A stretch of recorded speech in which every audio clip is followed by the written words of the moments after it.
All right, so today's lesson, the last thing we're going to cover in this unit, is going to be focused on price controls. So, when we talk about price controls, we got to remember a few things about equilibrium and kind of how markets fix themselves. So, here we have a supply and demand schedule for coffee, so you can see how much is demanded and supplied at each price. And always remember that when we're trying to calculate shortages or surpluses, we take the quantity supplied minus the quantity demanded, and that tells us what the difference is. Okay, so at each price, we can see what's positive, what's negative. At the equilibrium, we will have neither a shortage nor a surplus. Our quantity demanded and our quantity supplied are going to be equal to each other. Okay, not at every price above equilibrium, we have extra in the market, which means there's a surplus. Anytime there's a surplus, the market will fix itself by lowering prices to sell off the extra products. At the lower prices below equilibrium, we have more being demanded than what's being supplied, so we have a shortage. The market, if we leave it alone, right, that idea of laissez-faire, the market will adjust and raise prices, so some consumers will leave the market and we reach equilibrium. Now, the thing with price controls is that sometimes the government looks at markets and says the prices are unfair. So we're going to come in and we're going to set prices because either consumers, what's being charged is unfair and it's way too much. It's a burden on consumers. Or we can look at prices and say, this isn't fair for producers. They're putting in a lot of time, money, and what they're getting out of it is not worth it. So we're going to set a price.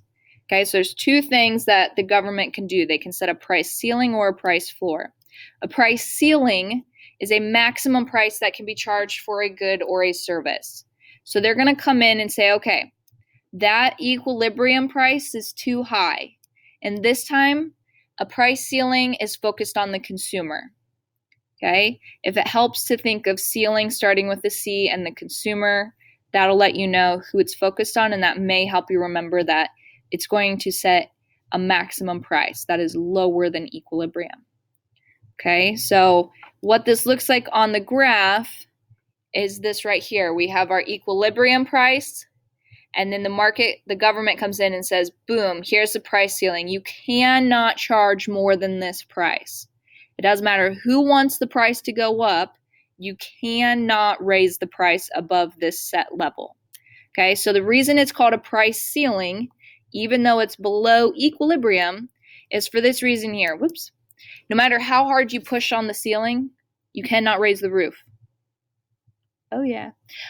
You can't raise the ceiling. Okay, no matter how hard the market wants to raise the price to fix this issue, they can't. Okay, so the problem that we have is that there is going to create a shortage in the market. The reason for this is because it sends out some false signals.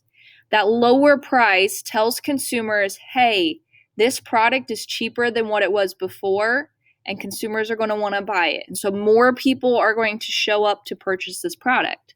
Now, at the same time, that lower price sends a signal to producers, you're closer to your cost, and there's going to be less being supplied. So it's creating a shortage because of these false signals. And again, the market can't fix itself because there's no way to increase the price because you cannot go any higher. So you have a permanent shortage in this market. So a couple examples of a price ceiling when the government has gotten involved and said, boom, this is the maximum that you can charge. One is anytime there's rent control. Now, rent in general is not a price ceiling. In most places, landlords can charge whatever they want for the place that they're renting out. In some places, especially big cities, you have rent control in which the local government says, if you have this space, you cannot charge more than this amount, or you can't increase the cost by more than this percentage. Okay, so San Francisco, New York City, and as of last spring, I think it was, the whole state of Oregon has rent control. Okay, which means they have a limit, they have a maximum amount that landlords can charge for their rent.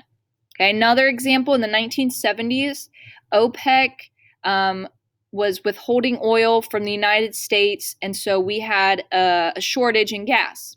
And so prices, when the shortage exists, go up. And so people were like, the prices are too high. You need to put a price ceiling in place. And so that's what the government did. They put a price ceiling on gas and said, gas stations, you cannot charge more than this price. A couple things happened right in the 1970s. When they did that, there was already a shortage in place. We weren't able to get enough. Now we have lower gas prices, so people are going to go back to driving like they normally did, taking trips like they normally did, filling up instead of a full tank instead of half a tank. And so that made the shortage even worse. And so we had to resort to a few things. So you can see in this picture right here with the lady, that pamphlet that she's holding, those are ration coupons.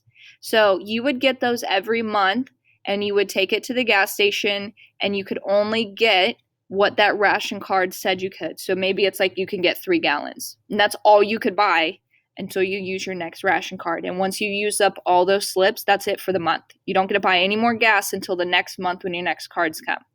Okay. You also saw people trying to steal gas. And so you'll see in this picture right here that there's a lock on the gas tank because they only have so much gas and they want to stay in business. So they have to make sure nobody can steal this gas, right? Or they're putting a limit on, right? They had this lotto system in which, depending on what your license plate number was, determined when you can buy gas or how much gas you could buy. So the sign, odd number license plate, 10 gallons only. Okay, so you could not buy more than 10 gallons. And if you had an even numbered plate, you could not buy gas that day. Okay, so those are kinds of things that happen. You also saw really long lines because, again, everybody thinks cheap, let's go buy. Businesses didn't have enough. They weren't able to keep up, so they're running out of gas. They had to resort to all these other options. One of the things the government ended up doing then is lowering the speed limit. If people drive slower, you don't use as much gas. So we'll lower the speed limit. So now that's why we see a lot of 55 speed limits everywhere. Okay, so a lot of things happen, and that happens every single time there's a price ceiling put in place.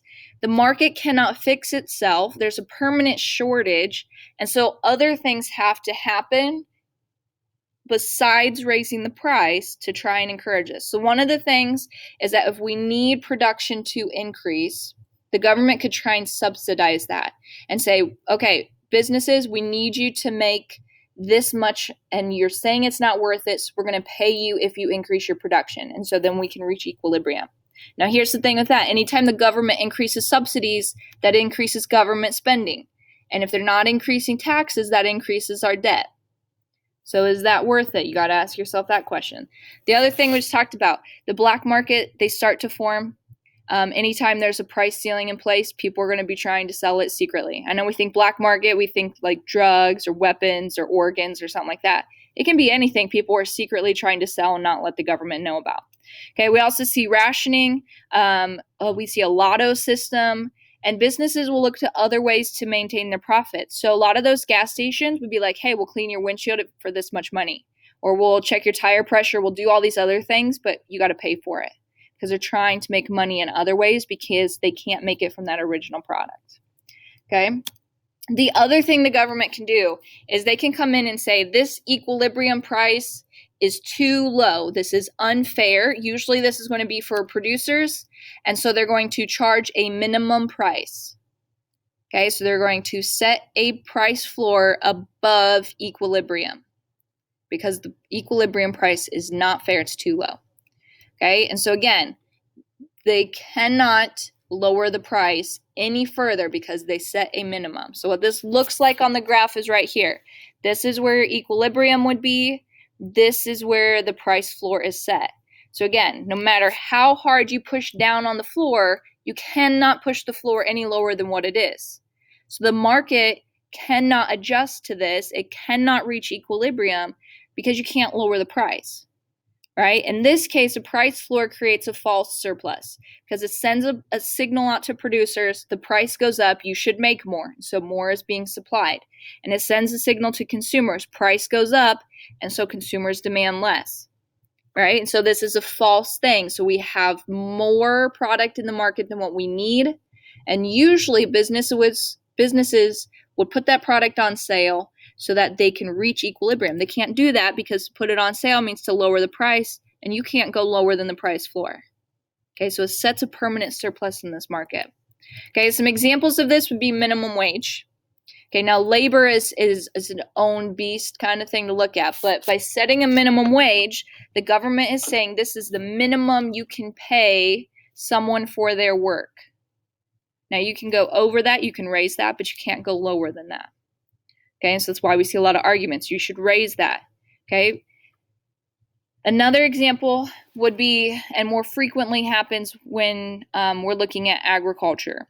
So if the market is going to say, hey, this bushel of beans is going to be set at X price, and the government says that's really low, farmers may do other things with their product, we're going to raise that price. We're going to pay them above that so that it gives them incentive to produce these products, because we know we need crops for food.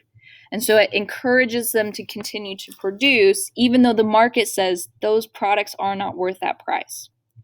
Okay. Now, a couple of things happen. How do you fix a surplus if you can't lower the price? Well, one of the things is that the government could come in and buy the excess product. This happens a lot with crops.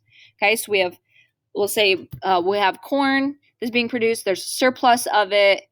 What do farmers do with all this extra corn? Well, the government could come in and say, we're going to buy it at this price floor cost. But then that creates a problem because, one, now the government has, again, spent more money. And if taxes aren't going up, that has raised the national debt. And two, now the government has all this extra product. And then the question is, what is the government going to do with it? Well, there's a few things that they could do with it. They could literally just throw it away, burn it, do whatever, destroy it. Or they could take it. Corn is a commodity. Remember, we talked about that. If it's not used for agriculture or for food, it can go as money. So we could use that to pay for other resources. Or what we usually do is we take that product to another country. So let's say we take this corn to China and we sell it at a really low price because we want China to buy our corn. Now we've gotten rid of our surplus, which is great.